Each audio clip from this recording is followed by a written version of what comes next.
안녕하십니까. 오늘은 필라테스 센터를 초기 세팅할 때 필요한 인테리어에 대해서 알아보도록 하겠습니다. 자, 특별히 오늘은 셀프로 할 수 있는 인테리어에 대해서 조금 말씀을 드리려고 하는데요. 사실 저도 인테리어에 대해서는 전문가는 아닙니다. 하지만 저도 제 센터들은 다 제가 직접 인테리어를 하고 있거든요. 자, 뭐 엑설런트하게 A급으로 나오지는 않지만은 그냥 보기에 나쁘지 않고요. 사용하는데 불편하지 않게 충분하게 뽑아내지더라고요.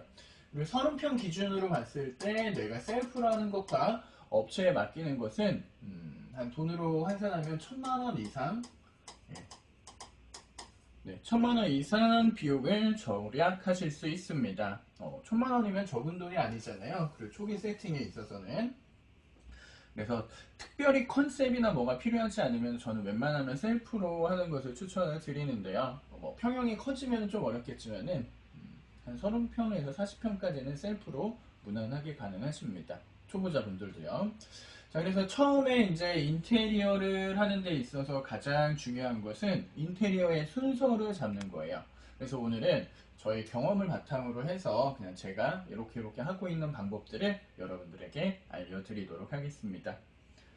자, 첫 번째는 매장 선택이겠죠. 매장을 선택하고 도면이 나와야지 어떻게 인테리어, 공간 구성을 해야 할지가 나옵니다. 매장을 선택하기 전에 아무리 고민을 하셔도 매장을 선택해서 도면을 받는 순간 안 되는구나를 깨닫게 되십니다. 그렇기 때문에 매장을 선택한 후에 도면이나 공간, 몇 대 몇 레슨을 할 것인지 그룹방과 개인방 등등을 나눠주시는 게 바람직하십니다. 이게 문의 위치나 창문의 위치, 수도의 위치 등등하고 전기 배선 뭐 이런 것들에 따라서 공간 배치가 다 바뀌게 되거든요. 그렇기 때문에 첫 번째 매장을 먼저 선택하고 도면 작업을 하셔라 라고 말씀을 드리고 싶고요. 자, 두 번째로 이제 도면 작업에 들어가십니다. 도면 작업 같은 경우에서는 자, 도면을 그리는 프로그램은 너무도 간단하게 이제 플로우 플래너라는 프로그램이 있습니다. 우리 구글에서 검색하시면 누구나 무료로 다운받으셔서 하나의 프로젝트 정도는 무료로 진행이 가능합니다.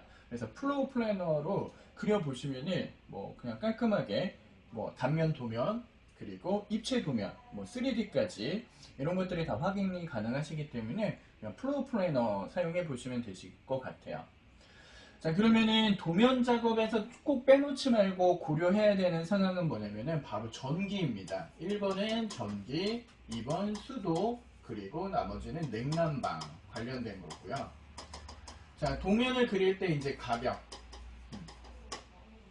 공간을 나누기 위해서 우리는 첫 번째 가벽을 설치하는 것을 어느 포인트에 어느 정도 크게 할 수 있느냐를 설정을 하시고요.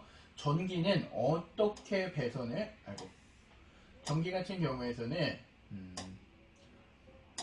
전기는 어떤 배선을 어떻게 배치를 하고 스위치는 어느 포인트에 둘 것이며 콘센트들은 어디에 배치를 한다라는 것을 미리 그려 놓으셔야 돼요. 예. 그리고 우리 수도 배관 같은 경우에서는 내가 손을 씻는 포인트라든지 아니면 뭐 세탁기를 두는 포인트가 있다면은 여기 안에 설치되어 있는 곳을 찾아서 뭐 이쪽에 설치를 할 것인지 아니면은 배관 작업을 해서 이쪽으로 돌릴 것인지 등등을 미리 결정해 두셔야 됩니다. 전기, 수도, 그리고 냉난방, 에어컨이나 이런 공조 시스템들은 어디다 어떻게 배치를 해 두실지 이런 것들이 도면 작업에서 꼭 하셔야 되는 네 가지 항목입니다. 그래서 이 네 가지를 도면으로 해결해 놓으신다면은 이제는 이 지도를 보고 나의 센터를 하나하나 만들어 가시면 됩니다. 자, 도면이 완성되셨다면은 첫 번째 필요한 건 철거죠. 필요 없는 것들을 싹 제거하는 것입니다. 자, 철거에 대해서 말씀을 드리면은 사실 공상가 아무것도 없는 곳에다가 그리시는 게 가장 편하십니다.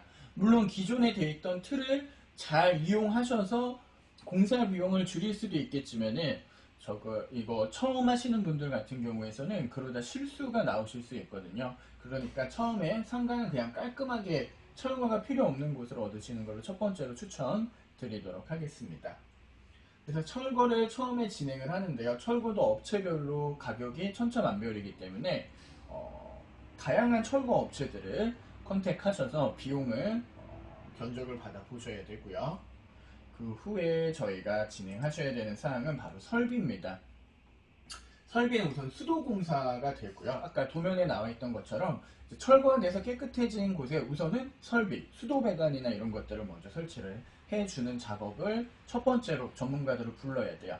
설비해 주시는 분들이 오셔서 이렇게 배관을 깔아 주실 거고요. 자, 그 다음 공사는 바로 전기공사입니다. 전기공사는 이제 아까 도면에서 그려놓은 것처럼 전구나 콘센트 이런 것들을 하기 위해서 미리 선을 깔아놓는 작업을 하셔야 돼요. 이 전기공사는 나중에 맨 마지막에 또 한 번 더 들어오시거든요. 자, 그래서 이제 배관, 배선, 이 선을 깔아놓는 작업을 두 번째로 진행해야 된다는 거 명심하셔야 됩니다. 목공이나 이런 것들이 먼저 들어가면 전기공사 굉장히 힘들어지거든요. 물론 가능은 합니다. 그렇게 하시는 분들도 있고요. 근데 저는 해본 결과 이게 더 편리하더라고요. 그래서 전기공사를 먼저 한번 부르고 마지막에 한 번 더 부른다라고 생각하시면은 될 것 같고요. 자, 다음은 이제 목공이 들어가는데요. 목공이 들어가기 전에 이 냉난방에 한번 들려야 된다는 게 포인트예요. 냉난방을 들고 와서 우리가 이렇게 갈 건데 냉난방 먼저 뭐 설치하시겠습니까? 아니면 목공 먼저 칠까요?를 물어보셔야 돼요. 그러면은 도면상으로 봤을 때 우리 나중에 들어올게요. 아니면은 저희 지금 먼저 들어와서 하는 게 나을 것 같아요를 말씀해 주세요. 그러면은 거기에 따라서 냉난방은 설정을 해줍니다. 그래서 냉난방은 목공을 한 전, 후 또는 목공 후 이렇게 들어오게 되실 거예요. 자, 목공이라는 것을 우리가 조금 살펴보시게 되시면 목공은 이제 이런 벽을 치거나 어떤 안에 뭐 데스크를 짜거나 이런 모든 일들을 하세요. 사실 좋은 목공, 뭐 목수 오야라고 표현을 하시더라고요. 그 어떤 팀장급 이런 분들을 만나게 되면 인테리어는 끝납니다. 사실 그분이 다 전두지휘를 해주시기도 하세요. 좋은 분을 만나시면은. 그래서 저희 이제 목공 작업 같은 경우에서는 이제 들어와서 무엇을 사야 되는지 재료나 이런 것들을 내가 직접 구매를 할 것인지 아니면은 그 목수 반장님께서 본인이 아는 데서 구매를 할 것인지를 결정을 하시는데요. 대충 도면이나 길이들 이런 거 보면은 어느 정도 나오니까는 오래되셨던 분들을 통해서 이제 자재를 구입하시면 되실 것입니다. 자, 다음으로 이제는 이렇게 샵에서 이제 보면은 이제 배선이 깔린 위에 목공이 끝나면은 어떤 형틀이 다 나오게 됩니다. 그러면은 그곳에 도배 또는 페인트 등으로 색을 입히는 작업을 해요. 자, 저도 이제 처음에 센터 차릴 때는 좀 예쁘고 멋지게 보이려고 페인트 선호했었는데요. 이제는 센터 차릴 때 그냥 도배로 갑니다. 네, 그냥 편한 게 좋더라고요. 냄새도 그렇고요. 또 나중에 보면은 별 차이 없습니다. 네, 초반의 느낌은 뭐 페인트로 가면 깔끔하게 보이겠지만은 나중에 보시게 되시면은 그냥 뭐 별 차이 없으니까요. 그냥 내 취향껏 선택하시면 되실 것 같아요. 그래서 도배나 페인트로 하시게 되면은 이제 색이 입혀지게 되고요. 색이 입혀지게 되면은 그 다음에는 바닥 공사를 합니다. 뭐 에폭시나 요즘에 뭐 여러 가지 뭐 타일을 까시는 분도 있고 뭐 여러 가지가 있지만은 저는 그냥 필라테스는 마루가 제일 깔끔하다라고 생각이 드네요. 그래서 마루를 깔게 되고 그 밑에 뭐 난방 필름을 넣을지 안 넣을지 이런 것들 고민해 보시면 되는데 난방 필름은 여성 회원분들 생각하시면 꼭 필요한 요소 중에 하나인데 전기세가 상상을 초월한다는 것도 기억해 두셔야 될 것입니다.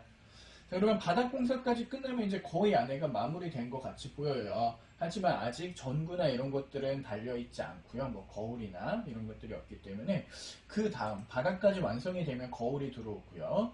거울까지 설치가 되고 나면은 이제 뭐 액세서리 같은 거 뭐 좀 꾸밀 것들 이런 것들을 하는 시간이 돼요. 그래서 이런 것들을 꾸며주는 업자를 사는 경우도 있지만 대부분 이 정도는 직접 하실 수 있기 때문에 아니면 가족분이나 뭐 친구분들하고 재미있게 한번 꾸며보시는 시간 가져보셔도 될 것 같아요. 마지막으로 남은 게 이제 냉난방 다시 한번 처음에 아까 목공 전에 하셨으면은 안 들어오셔도 되고 목공 전 후에 하시겠다고 하시는 분들은 목공 후에 들어올 수 있도록 해주시면 되고요. 그 다음에 마지막으로 전기가 들어와서 배선만 깔려 있던 곳에 콘센트나 전구 등을 달아주십니다. 그리고 이제 블라인드, 뭐 커튼, 아니면 사인물, 뭐 이렇게 락커룸 이런 거 붙이는 것들이 있잖아요. 그런 것도 요즘엔 인터넷으로 다 주문이 되니까는 주문해서 여기저기 필요한 것들, 사인물이나 장식품 같은 거 놓고 싶으신 거 하시면 됩니다. 자, 그래서 오늘은 셀프로 인테리어 할 때, 저도 처음 인테리어 할 때 기억이 나네요. 뭐부터 해야 되고, 어떤 순서를 해야 될지 모르고 있는데, 첫 번째 하다 보니까는 뭐 순서를 잘못 잡아서, 뭐 공사하는 날짜에 다른 분들이 들어와서 서로 부딪히고 이런 경우도 있거든요. 그래서 팁을 하나 드리면은 그냥 웬만하면은 다른 팀들끼리는 부딪히지 않게 동선을 짜주시는 게 좋으세요. 물론은 뭐 성격이 좋으신 분들은 괜찮지만은 여기 들어오셔서 이렇게 좀 트러블이 생기시더라고요. 서로 장비를 내 거를 여기 놓니, 네 거를 여기 놓니, 네가 시끄럽니, 네가 청소하니, 많이 뭐 이런 걸로. 그렇기 때문에 그냥 각자 들어오고요. 각자 끝나고 나서 나갈 때는 청소 확실히 해놓는 거. 왜냐면 공정 A가 끝났는데 B 들어오셨을 때 더러우면 안 되거든요. 그러니까 그런 부분까지 잘 챙겨주시면 될 것 같고요. 비용 지불 방식은 항상 계약금의 10% 정도, 재료가 필요한 거는 재료 때 공급 먼저, 그리고 공사가 끝나고 잔금입니다. 물론 중간에 더 주세요 뭐 이런 거 있지만은 고용주는 나이기 때문에 뭐 저의 의미에서 트라이 하시면 될 것 같습니다. 아시겠죠? 자, 그래서 오늘의 인테리어 순서에 대해서 한번 개략적인 것을 알아보았습니다. 이 순서대로 차근차근 준비하시면 누구나 좋은 센터, 예쁜 센터 받으실 수 있을 겁니다. 아시겠죠? 감사합니다. 더 좋은 영상으로 찾아오겠습니다.